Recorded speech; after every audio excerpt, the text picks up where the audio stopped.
नमस्कार मित्रांनो, बऱ्याच शेतकऱ्यांचे प्रश्न येत आहेत की आंबा आत्ता सुपारी एवढा, बोरा एवढा किंवा बॉल एवढा आहे आणि त्याच्या देठावरती एक रिंग तयार होते आणि तिथून आंब्याचं फळ जे आहे ते गळून पडते. तर मित्रांनो, मी विशाल रासकर, कृषी संजीवनी आपल्या यूट्यूब, इन्स्टा आणि फेसबुक पेजवरती व्यावसायिक आंब्यावरती वेळोवेळी आपल्याला मार्गदर्शन करतच असतो. तर आंब्याच्या देठावरती आपल्याला ॲब्सेसिक ॲसिडचं एक लेअर तयार होतं आणि या ॲब्सेसिक ॲसिडमुळे फळाची गळ व्हायला सुरुवात होते. तर ॲब्सेसिक ॲसिड का तयार होतं? तर आपलं अवेळी खताचं व्यवस्थापन किंवा पाण्याचं व्यवस्थापन असेल, झाडाला नैसर्गिकरित्या स्ट्रेस झाला असेल, तरी पण ॲब्सेसिक ॲसिड तयार होतं आणि फळगळीला सुरुवात होते.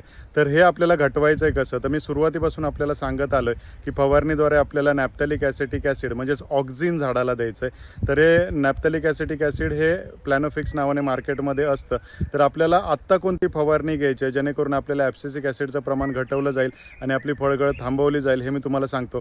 13-0-45 सोबत मायक्रोन्युट्रिएंटमध्ये चिलेटेड कॅल्सीबोरॉन आणि झिंक हे मिक्स करायचं आहे. त्याचं प्रमाण किती घ्यायचं आहे मी आपल्याला सांगेन. त्याच्याबरोबर आपल्याला जिब्रेलिक ॲसिड हे फळ फुगवणीसाठी आहे आणि सोबत प्लॅनोफिक्स. त्या सर्वाचं प्रमाण मी कॅप्शनमध्ये देत आहे. ही जर फवारणी आपण घेतली तर आपल्याला देठावरती जी रिंग तयार होऊन फळांची जी आपल्या गळ होते ही थांबवली जाईल आणि आपलं मोठ्या प्रमाणावर भविष्यात होणारं नुकसान हे सुद्धा टळेल. तर आपण ही फवारणी घ्या. आपल्या आंब्याविषयी काही प्रश्न असतील तर आम्हाला कमेंटमध्ये द्या किंवा आपल्याला व्हॉट्सअप केलात तरी चालेल.